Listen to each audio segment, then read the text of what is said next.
Welcome. You have reached review time with Imperial, and today's review will be the Chucky TV series, episode 3. Let's get into it. So this episode was another good episode. Um, like I've been saying, this was them pitting Chucky in the TV series. It definitely hits the mark and uh, allows them to give more detail. So in this episode, they show some backstory, origin story of Chucky when he was younger, where people he was basically born a killer. He's a sociopath and he always had it in him. And like some people in other movies, the killer had a hard childhood and come from being around terrible people. In Chucky's case, there was a killer on the loose in the town, and the killer was killing people, and it came in and killed his family. Well, it killed his dad, and he watched, and then the mom came. The dad told Chucky to run, and he kind of just stayed there until the mom came and grabbed him. Then the mom took him upstairs in the room. And when she took him upstairs in the room, she hid in a closet. Before they get in the closet, he grabs a little pocket knife. And so the killer comes up and searching around the room, and the mom is trying to hold Chucky, telling him to, be quiet or whatever. He said he couldn't breathe, and he pulled out the pocket knife. And so at this moment, you thinking Chucky was going to do some heroic situation that killed the killer. He kills his mom in the closet.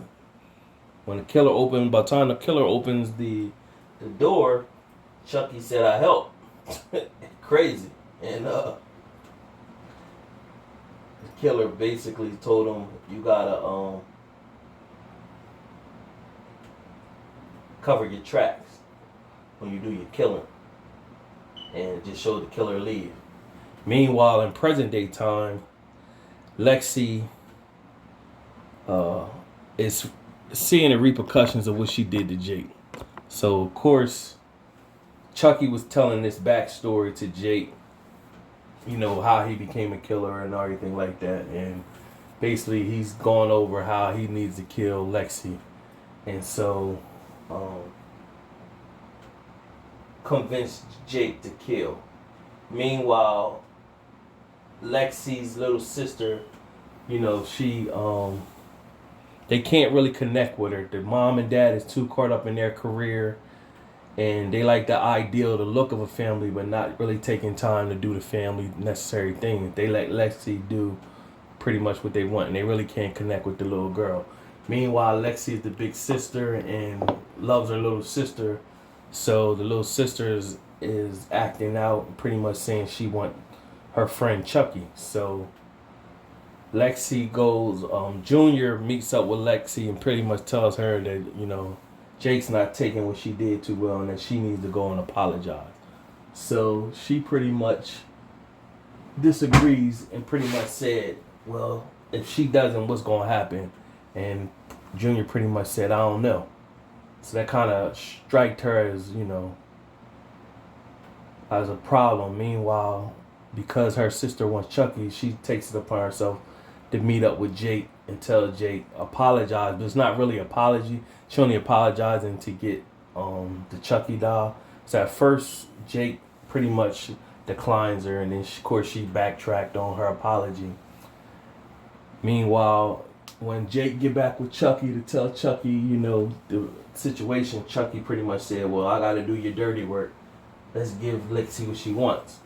So when Jake was in school, the detective went to school, spoke with the teacher that really liked Jake, and pretty much, asking is Jake, been off or whatever. The teacher's pretty much taking up for him and saying, he's having a hard time, and he already lost his mom. 6 years later, he lost his dad, and he's having a hard time. So the detective is, pretty much, telling him, you got to do your dirty work. Let's give Lexi what she wants. So when Jake get back with Chucky to tell Chucky, I got to do your dirty work. Let's give Lexi what she wants. So the detective is wary of Jake. Meanwhile, basically she's saying it's trouble following. She is skeptical. She wants her son, who is fond of Jake but also is running a podcast. She wants him to stay away from Jake. So the teacher speaks to Jake, pretty much tell her that she wants to have a parent conference with Lexi's parents and his uncle and his uncle's wife Bree, and have them come in for a teacher parent conference. So at the teacher parent conference, the uncle's there, but Bree's not there yet. Lexi's parents is there, and so you see the uncle keep looking back. Bree ain't come in yet, so you know something going on with her on whatever she's doing on the side. So when they finally get there, Lexi's parents is pretty much blowing this off, saying Jake is the problem, our daughter's not the issue. It's not till the teacher shows the video of Lexi mimicking Jake's dad, dressed up as Jake's dad in a costume. So it really pisses a shine on Lexi's the one that's doing the antagonizing behavior. Meanwhile, because the parents is out for the night, Lexi got to create house to herself after Jake went and dropped Chucky off to Lexi's little sister. Lexi decides to have a party, and it's a little guy in school that steals liquor from his parents and brings liquor there. So Junior's there. He instantly gets, he's jealous, and you know his friend pretty much told him, "Hey man, don't worry about her. He's not worth it, and she's not worth it." So these kids, these new kids generation, they're having a party, but with headphones.